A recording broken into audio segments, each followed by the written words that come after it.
Good evening, Shabbat Shalom. It is night 14 on the Elul Screen Challenge, and we are reading from the book Inner Work of Avodat Hashem, the teachings of Rav Ashlag.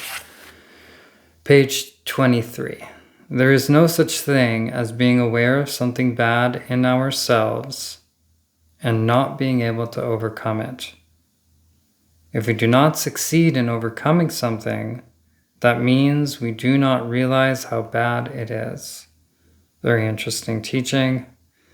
There is no such thing as being aware of something bad in ourselves and not being able to overcome it, right? If we are aware of something bad in ourselves, the Rav is saying that we are able to overcome it.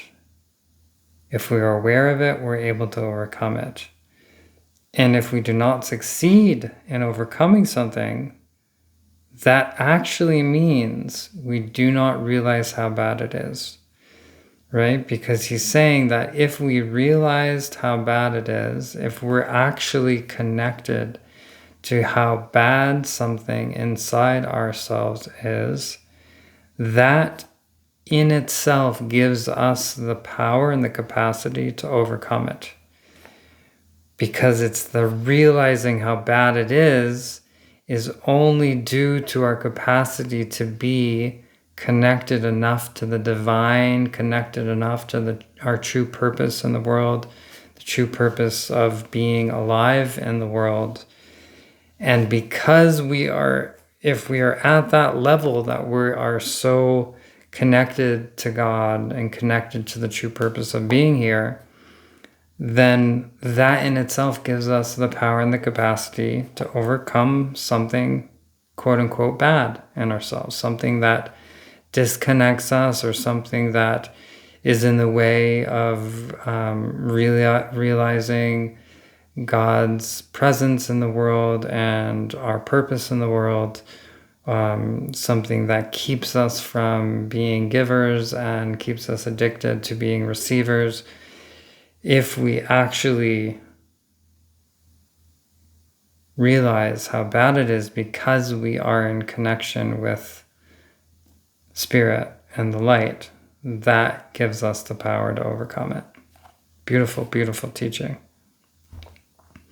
The spiritual path of Torah and mitzvot is all about learning to connect with our source. One sentence, one-liner, straight to the point. The spiritual path of Torah and mitzvot is all about learning to connect with our source. The whole spiritual path of Torah and mitzvot is all about helping us to learn how to connect with our source, with the source of creation, with the source of all existence. And just imagine that for a moment. Just imagine the source of all creation, the source of all existence, the source, right? Take it away from the idea of the concept of God and bring it to this concept of the source, that energy, that whatever it is, whatever the unnameable, but the source of all existence, and being able to connect with that, to have a connection, a felt sense, a deep, authentic connection with the source of all existence. That is the spiritual path of Torah and mitzvot. It's profound.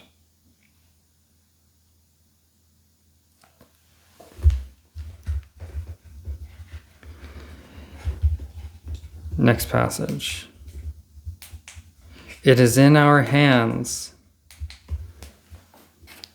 It is in our hands to connect ourselves more and more truly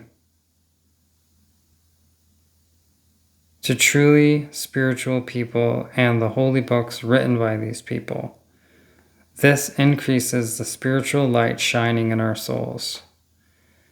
It is in our hands to connect ourselves more and more to truly spiritual people and the holy books written by these people.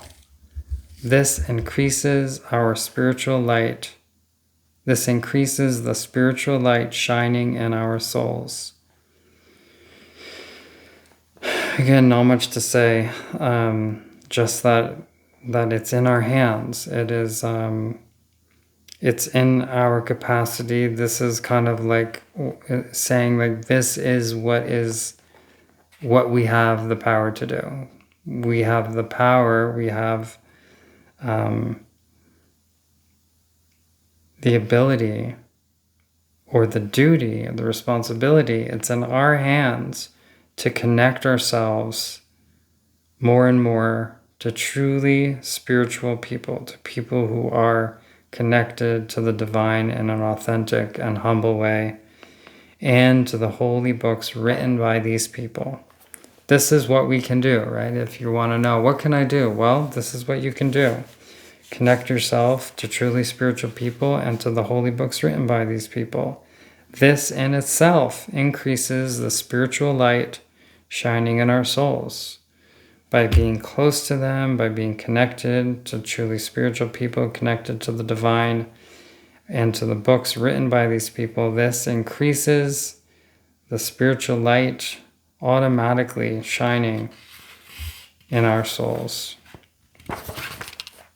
Page 24. What is the Torah? The Torah is all about giving. The essence of the giving is God. What is the Torah? The Torah is all about giving. The essence of the giving is God. Again, straightforward. What is the Torah? The Torah is all about giving. Right? So the Torah is not, this history book about the Jewish people and their birth and their travels and their history, their origin story. What is the Torah truly in its essence? It's all about giving. And the essence of the giving is God. Because God is all giving. All of the whole story of the Jewish people is a story of the evolution of a people waking up to humanity, a portion of humanity waking up to the purpose of creation and having a direct relationship with the divine, with the all-giving being we call God. That's what the Torah is. That's what it's all about. It's all about giving.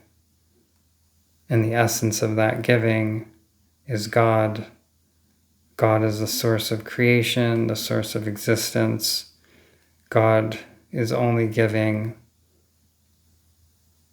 And we are here to form and build that connection as servants of God, as people who aspire to be on the path, the spiritual path of healing and awakening. The goal of attaining union with the Creator of everything is able to motivate us to overcome our selfish desires. The goal of attaining union with the Creator of everything is able to motivate us to overcome our selfish desires. Beautiful teaching, right? Saying that this goal, and he talked on this in teaching prior to this, this goal, this most precise and lofty goal of attaining union with the Creator of everything, with the source of everything, the source of all existence. That goal of attaining union with the source of all existence, this goal is able to motivate us to overcome all our selfish desires, all our imprinting to be desiring to receive pleasure all the desires of our ego and our identity, everything imprinted within our nature and our DNA. The simple goal of attaining union with the source of all existence. This powerful, powerful goal is able to motivate us to overcome all our selfish desires, which means all the imprinting, all of the millions of years, or however many years you want to say, all of that genetic imprinting and ancestral imprinting and ancestral trauma and everything.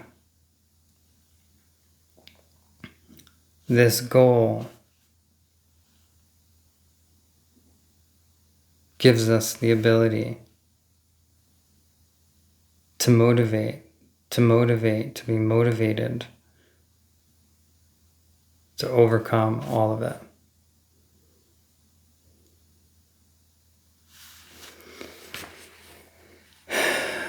Last passage. We need to become fed up with the pleasures of this world that have no true purpose and yearn for the true pleasure, the pleasure of being in divine service. So we need to become fed up with all the pleasures of this world that have no true purpose and yearn for the true pleasure of being in divine service. Again, a similar teaching to previous ones. That is our work here. Our work here is to become fed up with, to become done with, complete with the pleasures of this world. The pleasures of this world that have no true purpose. Meaning pleasure just for pleasure's sake. In all the different forms that it takes. We need to become fed up with that type of pleasure and start to yearn for true pleasure. And the true pleasure is being in divine service, which also is being in union with the source of all existence. Part of divine service is being in union with divinity, with the source of all existence.